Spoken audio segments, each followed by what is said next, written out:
আমার একটা সুন্দরী বান্ধবী আছে, যে খুব সুন্দর এবং মনও খুব সুন্দর, অর্পিতা। তার সঙ্গে আমার হসপিটালে আলাপ হয়। এবার দেখা তো হয় না, তো দুজনের SMS-এ কথা হয়।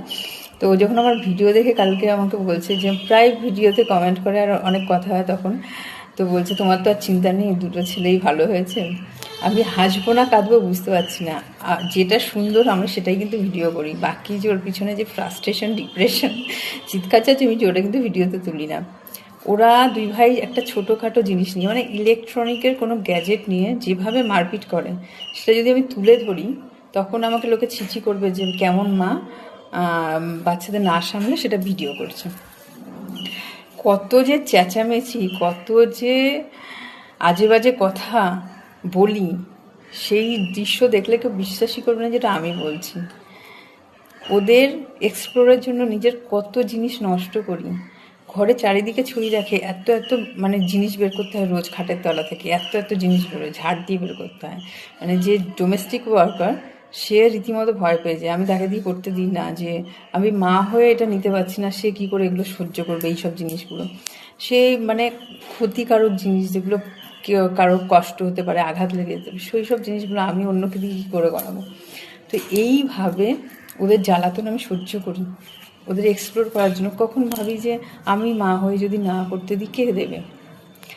অনেক জিনিস আমাদের নষ্ট হয়ে যায়। ওর বাবা এসে খুব বকাবকি করে, নিজে ভাবি, ওদেরকে বোঝাই যে তুমি যখন কলেজে পড়বে তখন প্র্যাকটিক্যাল রুমে অনেক এক্সপ্লোর করতে পারবে, এখন শুধু পড়াশোনা করো। কিন্তু ওরা তো বুঝবে না, ওরা তো ওদের কাজ করবে। কোনো নতুন খেলনা একদিনও টেকে না, যেই দিন আনবে সেদিনই ওদের মাথার মধ্যে থাকে ওটার ভিতরে কী আছে, ওটা কেন চলছে, কিসের জন্য চলছে। তো এই বিষয়টায় কাজ করে কোনো কিছু এনে শান্তি পাই না। তবে বায়না করে না নতুন কিছু জিনিস, ওদের একটাই বায়না, রাস্তায় নিয়ে বেরোলে কোনো কাবাডিওয়ালার দোকান দিয়ে পুরনো জিনিসপত্র, বার্থডেতে ডিমান্ড হয় একটা পুরনো এসি কিনে দেওয়া, পুরনো টিভি, কারণটা ওটা খুলে দেখবে।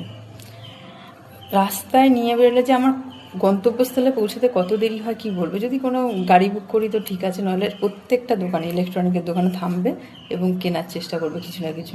এবার কেউ কেউ এখানে ভালো আছে যারা দিয়ে দেয়, অনেকেই দেয় ওকে। একটা ছোটোখাটো জিনিস দিলেই খুশি হয়ে যায়। আমার তো এমনই অবস্থা যে আমি কাস্টমার বাড়িতে আসছে তাদেরকে বলছি তোমাদের বাড়িতে যদি কিছু খারাপ হয় ফেলে না দিয়ে আমার ছেলেকে দেবে।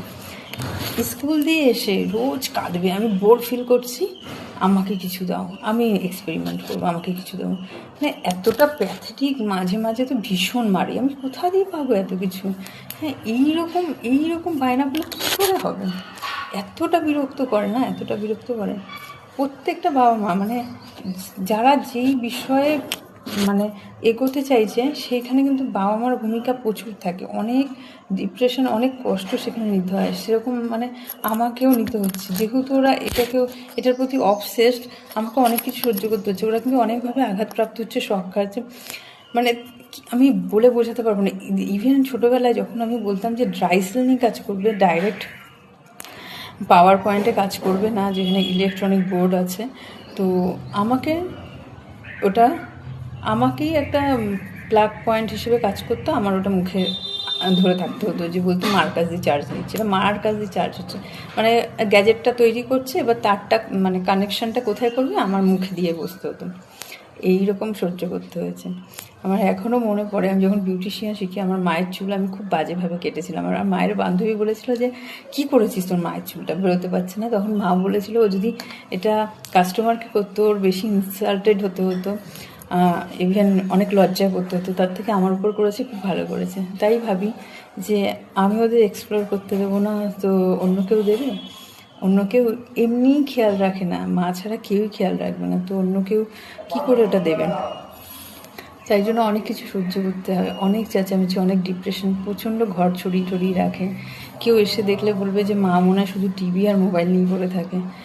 অনেক চোখের জল, অনেক কিছু সহ্য করি। আবার নিজেকে মানিয়ে নিই যে আমি যদি সাপোর্ট না করি কে করবে।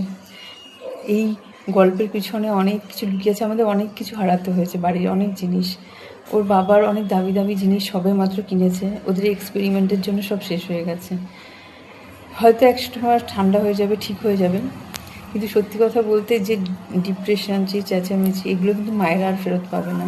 যে মূল্যবান সময়টা মায়েরা নষ্ট করছে নিজেকে বদ্ধ করে, ছেলে মেয়ের জন্য কোথাও যায় না, মানে নিজের বাপের বাড়ি, বন্ধুবান্ধব সব ত্যাগ করে, সেগুলো কিন্তু আর সে কোনোদিন ফিরে পাবে না। বা এই যে সংসারটা দেখতে গিয়ে খুব মানে এটা খুব প্যাথেটিক। আমি তাই ভাবি হয়তো সব বড় হয়ে যাবে, সব ঠিক হয়ে যাবে, ঠান্ডা হয়ে যাবে, কিন্তু তখন আমার আর সময় থাকবে না সুন্দর মুহূর্তগুলো ফিরে পাওয়ার।